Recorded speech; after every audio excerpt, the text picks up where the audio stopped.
Hello everyone, welcome back to another vlog. ನಾನು ಹೋದ ವ್ಲಾಗಲ್ಲಿ ನಾವು ನಮ್ಮ ಸಾಮಾನೆಲ್ಲ ಹೋಗಿರೋವರೆಗೂ ನೋಡಿದ್ವಿ. ಅದಾದಮೇಲೆ ನನಗೆ ಕುಂಕುಮಕ್ಕೆ ಕರೆದಿದ್ದಾರೆ, ಮೇಲ್ಗಡೆ ಹೋಗಬೇಕು ಓನರ್ ಮನೆಗೆ ಅಂತ ಹೇಳಿದ್ದೆ. ಓನರ್ ಅಂದರೆ ನನಗೆ ಅವ್ರ ಬೆಸ್ಟ್ ಫ್ರೆಂಡ್ ಆಗಿದ್ದರು.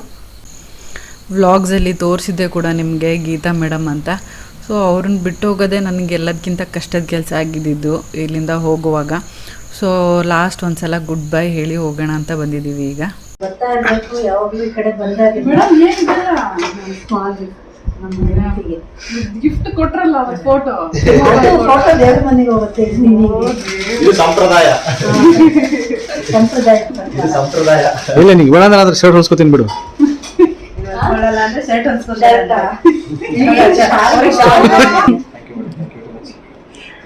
ಕವರ್ ಕೊಡ್ಲಿಲ್ಲ.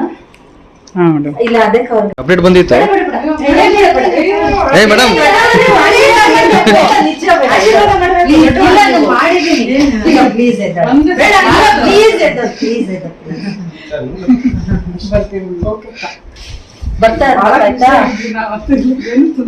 ನಮಗೂ ಅಷ್ಟೇ ತುಂಬಾ ಇವ್ರು ಬೆಳಗ್ಗೆ ಕಾರ್ತಿಕ್ ಹೇಳಿದ್ರಲ್ಲ, ಫುಲ್ ನಮ್ಮನೆ ಹತ್ಕಂತಾನೆ ಫೋನ್ ಮಾಡ್ತಿದ್ದಾರೆ ನನಗೆ, ಈ ತರ ಆಯ್ತು ಕಣೆ ಅಂತ ಹೇಳಿ. ಅವ್ರು ಹೇಳೋದು ನನಗೂ ಕೂಡ ಅಳು ಬಂತು. ಬರ್ತಾ ಈ ಸೈಡ್ ಬಂದಾಗ ಅಮ್ಮನ ಮನೆಗೆ ಹೋಗ್ಬೇಕಾರೆಲ್ಲ ಬಂದು ಹೋಗ್ಬೇಕು. ಮೇಡಮ್ ನೀವು ಅಷ್ಟೇ ಮೇಡಮ್, ಅಲ್ಲಿ ಬರೀ ಒಂದು ಟ್ರಿಪ್ಪಿಗೆ ಬರ್ತೀವಿ. ಒಂದಿನ ದೇವಸ್ಥಾನ ಮುಗಿಸ್ಕೊಂಡು ನೆಕ್ಸ್ಟ್ ಫುಲ್ ಬೀಚ್ ಹೋಗೋಣ ಅಂತ ಮೇಡಮ್. ಉಡುಪಿಲಿ ನೀವ್ ಇದ್ದೀರಾ ಇರೋವರೆಗೂ ನಾವು ಬಂದಾಗೆಲ್ಲ ನಿಮ್ಮ ಮನೆಗೆ ಬಿರಿಯಾನಿ ಪೆಂಡಿಂಗ್ ಇದೆ. ಓಕೆ, ಬಿರಿಯಾನಿ ಅವ್ರದೆಲ್ಲ ಐಟಮ್ಸ್ ಮಾಡ್ಕೊಡ್ತೀವಿ. ಓಕೆಪ್ಪ, ಆಯ್ತು. ಮಿಸ್ ಮಾಡ್ಬೇಡಿ ಬಂದಾಗೆಲ್ಲ, ಆಯ್ತಾ? ಸರಿ. ಅಳು ಕಂಟ್ರೋಲೇ ಮಾಡೋಕ್ಕಾಗಲಿಲ್ಲ. ಅವ್ರಿಗೂ ಅಷ್ಟೇ ನನಗೂ ಅಷ್ಟೇ ತುಂಬ ಬೇಜಾರಲ್ಲಿ ಹೋಗ್ತಿದ್ದೀವಿ. ಕಣ್ಣು ಮುಚ್ಚಿ ಕಣ್ಣು ತೆಗೆಯೋದ್ರೊಳಗೆ ನಮ್ಮ ತರೀಕೆರೆ ಜರ್ನಿ ಮುಗ್ದೇ ಹೋಯಿತು ಅಂತ ಅನಿಸ್ತಾ ಇದೆ. ಅಷ್ಟು ಬೇಗನೆ ಈ ರೋಡಲ್ಲಿ ತುಂಬ ಓಡಾಡ್ತಾ ಇದ್ವಿ. ಆಲ್ಮೋಸ್ಟ್ ಮಂತ್ಲಿ ಟ್ವೈಸ್ ಥ್ರೈಸ್ ಹಂಗೆ ಹೋಗ್ತಾನೆ ಇರ್ತಿದ್ವಿ ಶಿವಮೊಗ್ಗಕ್ಕೆ. ಇದನ್ನೆಲ್ಲ ತುಂಬ ಮಿಸ್ ಮಾಡ್ಕೊತೀವಿ. ತರೀಕೆರೆ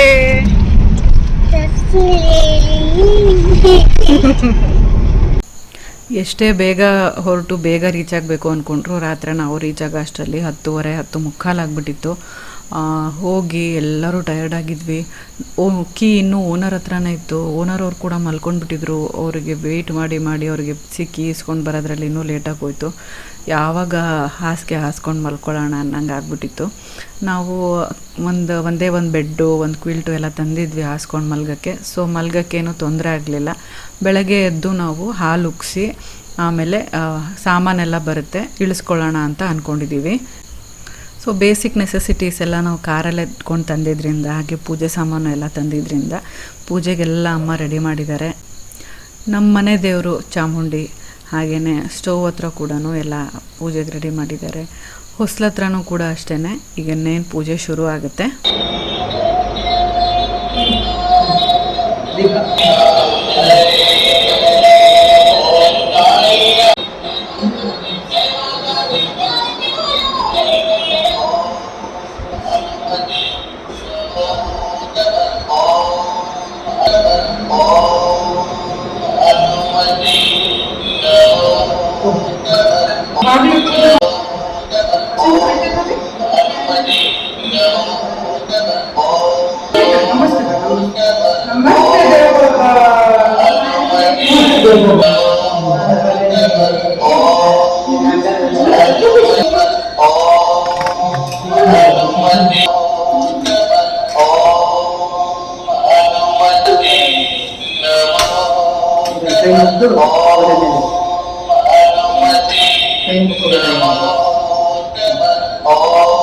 ನಾವು ಪ್ರತಿ ಮನೆ ಖಾಲಿ ಮಾಡಿದಾಗಲೂ, ಹೊಸ ಮನೇಲಿ ಹಾಲು ಉಕ್ಕಿಸ್ದಾಗಲೂ ನಮ್ಮ ಜೊತೆಗೆ ಬಂದಿದ್ದೀರಾ ನೀವು ಪ್ರತಿ ಹೆಜ್ಜೆ ಹೆಜ್ಜೆಗೂ. ಸೊ ಅದೇ ರೀತಿ ನಿಮ್ಮ ಸಪೋರ್ಟು ನಮ್ಮ ಜೊತೆಗೆ ಇರುತ್ತೆ ಅಂತ ಅಂದ್ಕೊಂಡಿದ್ದೀನಿ. ನನಗೆ ತುಂಬ ಇಂಪಾರ್ಟೆಂಟು ನಿಮ್ಮ ಪ್ರೀತಿ ವಿಶ್ವಾಸ ಎಲ್ಲನೂ. ಹಾಲು ಉಗ್ಸಿ ಕಾಫಿ ಮಾಡ್ಕೊಂಡು ಕುಡಿದ್ವಿ. ತಿಂಡಿ ತರೋಕ್ಕೆ ಅಂತ ಈಗ ಹೊರಗಡೆ ಬಂದಿದ್ದೀವಿ. ನಾನು ಕಾರ್ತಿಕ್ MTRಗೆ ಬಂದಿದ್ದೀವಿ. ಅಥೆಂಟಿಕ್ MTR ಫುಡ್ ತಿನ್ನಬೇಕು ಅಂತ ಅಂದ್ಕೊಂಡು ಇಲ್ಲಿ ಬಂದಿದ್ದೀವಿ. ಸ್ವಲ್ಪ ಎಕ್ಸ್ಪೆನ್ಸಿವ್ ಬಟ್ ಸ್ಟಿಲ್ ನಾವು ಟ್ರೈ ಮಾಡೋಣ ಅಂತ ಬಂದಿದ್ದೀವಿ. ನಾನು ಕಾರ್ತಿಕ್ ಇಲ್ಲೇ ತಿಂದ್ಬಿಟ್ಟು ಮನೆಗೆ ಪಾಪುಗೆ ಅಪ್ಪ ಅಮ್ಮಂಗೆ ಏನಾದರೂ ಪಾರ್ಸೆಲ್ ತೊಗೊಂಡೋಗೋಣ ಅಂತ ಅಂದ್ಕೊಂಡಿದ್ದೀವಿ. ನಾನು ರಾಗಿ ದೋಸೆ ತೊಗೊಳೋಣ ಅಂದ್ಕೊಂಡಿದ್ದೀನಿ. ನಿಮ್ಮ ಸಗದ ಕಾಣಿಸ್ತಿದೆ. ಕಾರ್ತಿಕ್ ರವಾ ಮಸಾಲೆ ದೋಸೆ ತೊಗೊಂಡಿದ್ರು, ಅದು ಕೂಡ ತುಂಬ ಚೆನ್ನಾಗಿತ್ತು. ರಾಗಿ ದೋಸೆಗೆ ಈ ರೀತಿ ಒಂದು ಚಿಕ್ಕ ಬೌಲಲ್ಲಿ ತುಪ್ಪ ಹಾಕ್ಕೊಟ್ಟಿದ್ರು, ತುಂಬ ಅಂದರೆ ತುಂಬ ಟೇಸ್ಟಿಯಾಗಿತ್ತು. ಕ್ರಿಸ್ಪಿ, ಮೇಲೆಲ್ಲ ಕ್ರಿಸ್ಪಿ, ಒಳಗೆಲ್ಲ ಸಾಫ್ಟು. ಅದ್ರ ಜೊತೆಗೆ ತೊವೆ ಕೊಟ್ಟಿದ್ರು ಮತ್ತು ಚಟ್ನಿ ಕೊಟ್ಟಿದ್ರು. ಕಾರ್ತಿಕ್ಗೆ ರವಾ ಮಸಾಲೆ ದೋಸೆಗೆ ಸಾಂಬಾರು ಮತ್ತು ಚಟ್ನಿ ಕೊಟ್ಟಿದ್ರು. ಎರಡು ಒಂದಕ್ಕಿಂತ ಒಂದು ಅಮೇಝಿಂಗ್ ಆಗಿತ್ತು. ಬಟ್ ಕಾಸ್ಟು ಕೂಡ ಹಾಗೇ 80-90 ರುಪೀಸ್ ಒಂದು ದೋಸೆಗೆ ಕೊಡೋದಕ್ಕೆ ಸ್ವಲ್ಪ ಹೊಟ್ಟೆ ಉರಿಯುತ್ತೆ. ಯಾವಾಗಾದರೂ ಅಪರೂಪಕ್ಕೆ ತಿನ್ಬೇಕು ಅನ್ಸ್ದಾಗ ಬರೋಕ್ಕೆ ಚೆನ್ನಾಗಿದೆ ಅಷ್ಟೇ. ಇನ್ಯಾವತ್ತೂ ಇಲ್ಲಿಗೆ ಬರೋದು ಬೇಡ ಅಂತ ಹೇಳ್ತಾ ಇದ್ದೆ ನಾನು ಕಾರ್ತಿಕ್ಕಿಗೆ. ನಾವು ಬ್ರೇಕ್ಫಾಸ್ಟ್ ಎಲ್ಲ ತಂದುಕೊಟ್ಟು ಪಾಪು, ಅಪ್ಪಾಜಿ, ಅಮ್ಮ ಎಲ್ಲ ತಿಂಡಿ ತಿಂದ್ಕೊಂಡ್ರು. ಇನ್ನು ಸಾಮಾನೆಲ್ಲ ಇಳ್ಸೋಕ್ಕೆ ಗಾಡಿ ಕೂಡ ಬಂದಿದೆ. ಹಾಗೆ ಎಲ್ಲ ಇವರು ಕೂಡ ಇಳಿಸೋರು ಕೂಡ ಬಂದಿದ್ದಾರೆ ಅಂತ ಹೇಳಿದ್ರು ಕಾರ್ತಿಕ್ಕು. ನಾವು ಯಾವಾಗಲೂ ಒಬ್ಬರು ಮೇಲೆ ಒಬ್ಬರು ಕೆಳಗಡೆ ಇರ್ತೀವಿ. ಸಾಮಾನು ಇಳಿಸ್ಕೊಳ್ಳೋ ಕಡೆ ಒಬ್ಬರು, ಇಲ್ಲಿ ಮೇಲೆ ಒಳಗಡೆ ಇಡೋಕ್ಕೆ ಎಲ್ಲೆಲ್ಲಿ ಇಡಬೇಕು ಅಂತ ಹೇಳೋಕ್ಕೊಬ್ರು. ಸೊ ಅದೇ ರೀತಿ ನಾವು ಡಿವೈಡ್ ಮಾಡ್ಕೊಂಡಿದ್ದೀವಿ. ಅಪ್ಪಾಜಿ, ಅಮ್ಮ, ಚರಿತು ಅಡ್ಡಡ್ಡ ಬರ್ತಿರ್ತಾನೆ, ಎಲ್ಲಾದರೂ ತಗಲ್ಸ್ಕೊತಾನೆ ಸಾಮಾನುಗಳು ಅಂತೇಳಿ. ಅವನಿಗೆ ಪಾರ್ಕಿಂಗ್ ಲಾಟಲ್ಲಿ ಕಾರ್ ಹತ್ರ ಅಲ್ಲೆಲ್ಲ ಆಟ ಆಡಿಸ್ತಿರ್ತೀವಿ ಅಂತ ಹೇಳಿ ಅಲ್ಲಿ ಹೋಗಿದ್ದಾರೆ. ಚಿಕ್ಕ ಚಿಕ್ಕ ಐಟಮ್ಸು ಇಮಿಡಿಯೇಟಾಗಿ ಬೇಕಾಗಿರೋದೆಲ್ಲ ನನಗೆ ಎಲ್ಲಿ ಬೇಕೋ ಅಲ್ಲಿ ಒಳಗಡೆ ಇಟ್ಕೊಂಬಿಟ್ಟಿದ್ದೀನಿ. ಇನ್ನು ದೊಡ್ಡ ದೊಡ್ಡ ಐಟಮ್ಸು ಯಾವ್ಯಾವ ರೂಮಿಗೆ ಏನೇನು ಹೋಗಬೇಕು ಅದನ್ನೆಲ್ಲ ಅವ್ರಿಗೆ ಗೈಡ್ ಮಾಡ್ತಿದ್ದೀನಿ. ಅದೇ ರೀತಿ ಅವರು ಇಡ್ತಾ ಹೋಗ್ತಾ ಇದ್ದಾರೆ. ಮಧ್ಯಾಹ್ನ ಲಂಚ್ ಟೈಮ್ ಆಗೋಯ್ತು ಆಲ್ರೆಡಿ. ಇಲ್ಲಿ ರೊಟ್ಟಿ ಊಟ ಸಿಗುತ್ತೆ ಅಂತ ಹೇಳಿ ಜೋಳದ ರೊಟ್ಟಿ ಊಟ ತಿನ್ನೋಕ್ಕೆ ಬಂದಿದ್ದೀವಿ ಖಾನಾವಳಿಗೆ. ಇಲ್ಲಿ ನಾವು ತಿಂದ್ಬಿಟ್ಟು ಅಪ್ಪಾಜಿ, ಅಮ್ಮ, ಚರಿತಿಗೆ ಆ್ಯಸ್ ಯೂಶ್ವಲ್ ಪಾರ್ಸಲ್ ತೊಗೊಂಡು ಹೋಗೋಣ ಅಂತ. ಚರಿತ್ ತಿನ್ನೋದು ತುಂಬ ಸ್ಲೋ. ಸೊ ಚರಿತಿಗೆ ಮನೆಯಲ್ಲೇ ತಿನ್ಸಿದ್ರೇ ಒಳ್ಳೆಯದು ಅಂಥೇಳಿ ನಾವು ಈ ರೀತಿ ಪ್ಲ್ಯಾನ್ ಮಾಡ್ತಿದ್ದೀವಿ. ಒಂದೊಂದೇ ಕೆಲಸಗಳು ನಡೀತಾ ಇದೆ ಮನೆಯಲ್ಲಿ. ಫಸ್ಟಿಗೆ ಸೆಕೆ ತಡೆಯೋಕ್ಕಾಗ್ತಿರ್ಲಿಲ್ಲ. ಕಾರ್ತಿಕ್ ನಾವು ಬರೋಕ್ಕೂ ಮುಂಚೆನೇ AC ಬುಕ್ ಮಾಡಿ ಬಂದಿದ್ದರು. ಸೊ ಡೆಲಿವರಿ ಕೂಡ ಆಗಿತ್ತು. ನಾವು ಟೆಕ್ನಿಷಿಯನ್ನಿಗೆ ಕರೆಸಿ ತಕ್ಷಣ ಇನ್ಸ್ಟಾಲ್ ಮಾಡಿಸ್ಕೊಂಡ್ವಿ. ಮಲ್ಗೋಕ್ಕೆ ಆಗ್ತಿರ್ಲಿಲ್ಲ, ಅಷ್ಟು ಅಂದರೆ ಅಷ್ಟು ಸೆಕೆ ಇತ್ತು. ಸೊ ಇದೊಂದು ಕೆಲಸ ಆಯಿತು. AC ಫಿಟ್ ಮಾಡೋಕ್ಕೆ ಬಂದಿರೋರು ಅವ್ರ ಮಗನ ಕರ್ಕೊಂಡು ಬಂದಿದ್ದರು. ಅವನು ಚರಿತಿಗೆ ತುಂಬ ಅಂದರೆ ತುಂಬ ಇಷ್ಟ ಆಗೋಗ್ಬಿಟ್ಟಿದ್ದ. ಅಣ್ಣ ಅಣ್ಣ ಅಂತ ಅವನ ಜೊತೆಗೇ ಇದ್ದ ಫುಲ್ಲು. ಎಷ್ಟು ಮುದ್ದು ಮಾಡ್ತಿದ್ದಾನೆ ನೋಡಿ. ಅಣ್ಣ ಹಗ್ಗಿ ಅವನನ್ನು ಬಿಟ್ಟು ಬರೋಕ್ಕೆ ರೆಡಿ ಇಲ್ಲ. ಅವನ ಜೊತೆಗೆ ಕುತ್ಕೊಳ್ಳೋದು, ಅವ್ನ ಫೋನಲ್ಲಿ ಏನು ಮಾಡ್ತಿದ್ದಾನೆ ನೋಡೋದು, ಅವನಿಗೆ ಹಗ್ ಮಾಡೋದು, ಮುದ್ದು ಕೊಡೋದು. ಏನ